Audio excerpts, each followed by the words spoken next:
দেখুন, আজকে আমি একটা মাথার তেল বানাচ্ছি সর্ষের তেল দিয়ে। ঠিক আছে, এটা আপনি এটা আপনি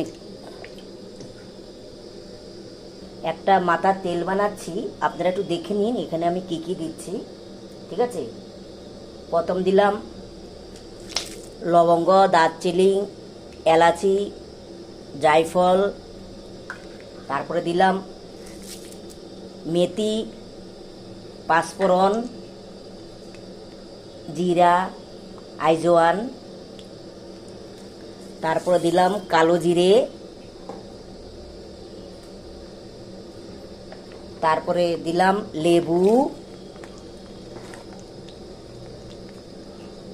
তারপরে দিলাম কমলা লেবুর ছোলা, লবঙ্গর পাতা, এটা